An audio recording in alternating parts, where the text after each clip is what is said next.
बात कही गई कि विकसित राष्ट्र की श्रेणी में जाने पे जो हमारा दायित्व है, प्रत्येक भारतीय का जो दायित्व है, उस दायित्व का भी हम लोग कैसे निर्वहन करें, उसी कड़ी में आज प्रेस वार्ता रखी गई है और आप सबके बीच में हम सब लोग भारतीय जनता पार्टी का जो भारत सरकार की बात है, जो उनके सफल 11 वर्ष पूर्ण हुए, उसके उपलक्ष्य में एक प्रेस कॉन्फ्रेंस का आयोजन किया है। इस बीच हमारे साथ में है पवन सिंह एमएलसी जी।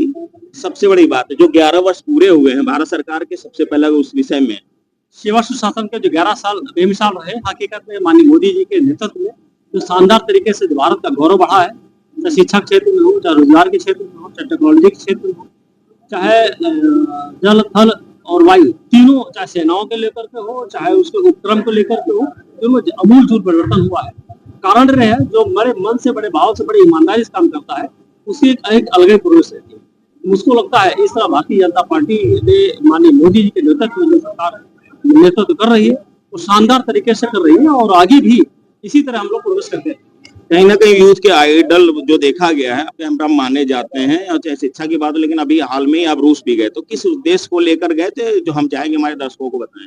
हमारा डेलीगेशन गया हुआ था। उस डेलीगेशन में वहाँ के गवर्नर, वहाँ के जनरल सेक्रेटरी पार्टी के और वहाँ के विदेश मंत्री से 1-to-1 वार्ता हुई।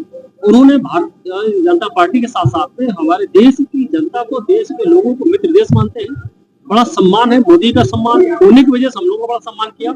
और जिस तरह से मैंने भारत का पक्ष जो वैश्विक मंच पर रखा है, सभी लोगों ने तालियों की गड़गड़ाहट से, और सब लोग वहाँ के जो डेलीगेट्स से अलग स्टेट कंट्रियों के वो आकर के गले मिले। तो भारत हमेशा सर्वग्राही रहा है और सबको साथ लेकर के चलने वाला रहा है। ये भारत वैश्विक मंच पर जो सम्मान मिला है माननीय मोदी जी की वजह मिला है। मोदी जी चाहे भारत की जनता को हो, चाहे विदेशी जनता हो, वसुधैव कुटुंबकम जो हमारी एक हमारी प्रकल्प है या हमारा एक जो संस्कृति है, उस संस्कृति, उस संस्कार को लेकर के हम आगे बढ़ते हैं। क्या ऐसा लगता है जो पिछली पार्टियां थी या विपक्ष की बात की ऐसा नहीं कर पाए जो आप सफल कर रहे हैं 11 वर्ष? तो दो चीजें, एक तो होता होगा, आपने देखा होगा, मार्केट देखा होगा और इसमें भी चैनल भी देख लीजिएगा, होता क्या कुछ लोग बगल में एक दुकान में बहुत सारी बिक्री होती, बगल में खाली बैठा रहता है। एक बरकत होती है सोच, विचार, नीत और नियत से।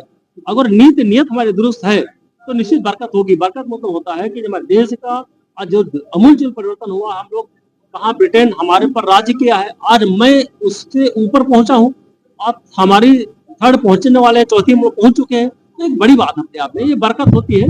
चाहे मोदी सरकार हो, चाहे योगी सरकार हो, दोनों बरकत के मामले में नंबर 1 पर है। क्यों? ये चरित्रवान है, संस्कारवान है, जिसकी वजह से भारत में जो परिवर्तन हो रहा है, भारत में जो विकास हो रहा है हर क्षेत्र में, चाहे शैक्षणिक हो, चाहे रोजगार परक हो, चाहे टेक्नोलॉजी बेस को लेकर के हो, सभी क्षेत्रों में विशेष तरीके से प्रोग्रेस हो रही है। विपक्ष का काम होता सवाल उठाना, लेकिन पूरी दुनिया ने लोहा माना, और जो भी पाकिस्तान साथ आपने सुना, उस पर भी उन्होंने सवाल उठाए, चाहे सीज फायर लेकर, क्या कहेंगे आप? दो चीजें कहेंगे। हमारे ब्रह्मोस सालों ने का ये जो एक्यूरेसी रही है, तो 1 मीटर के क्षेत्र में बहुत ज्यादा हो सकता है, 1 मीटर इससे ऊपर हो सकता है, अदरवाइज एक्यूरेसी से गिराए गए। तो उनके जो 9 ठिकाने ध्वस्त किए गए, उसके साथ में 11 क्या वो 18 चिल्ला रहा है, हकीकत में 18 होंगे।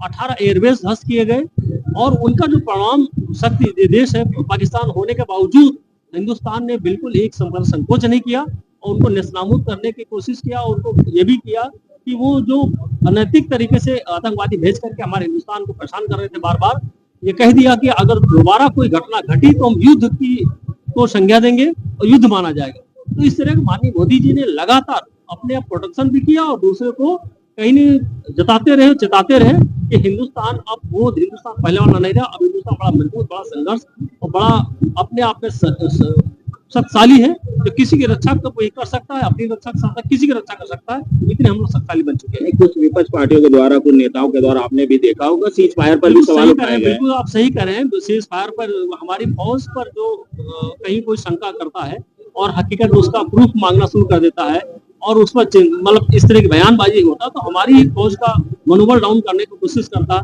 आज उनके लिए अपनी पार्टी, अपना वोट सर्वोपरि हो गया है, हिंदुस्तान की अस्मिता से खेल रहे हैं, ये गलत। और तो ठीक है, वोट बैंक बनाओ आप, लेकिन हिंदुस्तान की अस्मिता, हमारी फौजियों की मनोबल जो पराक्रम किया, उनका मनोबल डाउन करने के हम लोग अपना वोट बैंक बनाए, ये कहीं ना कहीं घातक और कहीं ना कहीं खतरनाक है। ये इस तरह की जो मनोदशा रखेंगे, तो जिस तरह आज हासिल हुआ है ये हमने 24 में देखा होगा, उससे और बुरा हादसा 2029 होने वाला है। जो खासकर हमारे दर्शक जो यूथ हैं, खासकर तो पवन सिंह का जो मोटिवेशनल मैसेज क्या रहेगा उनके लिए? मैं आज बता दूं, मैं रशिया में जो गया था वहां पर हजारों नौकरी जॉब लेकर के मैं आया हूं और यहाँ पर भी नौकरी में दिलाता हूँ। वहां पर मैं कोशिश करूंगा अपनी सीतापुर की जनता, जितने भी हमारे स्किल एंड नॉन स्किल जितने भी लोग हैं वहां पर जा करके, और वहां पर मैं वार्ता करके आए हैं कैसे ग्रुप में जाएंगे और कैसे वहां पर रहेंगे। तो उनका मैं कोशिश करूंगा कि यहाँ के लोग जा करके वहां पर एक रोजगार परक बने और अपनी सभ्यता संस्कृति को संभालते हुए हर साल वहां पे जाएं और काम करके फिर यहाँ पर आकर के अपना डेवलपमेंट करें। तो जैसा इसकी सुना कि पवन सिंह एमएलसी जो है उन्होंने सभी सवालों के जवाब कायदे से दिए और यूथ के लिए कहीं ना कहीं बहुत अच्छा मैसेज दिया और भारतीय जनता पार्टी जो प्रेस कॉन्फ्रेंस में आए थे उस विषय में भी बताया। सीतापुर से S34 न्यूज के लिए सूरज तिवारी।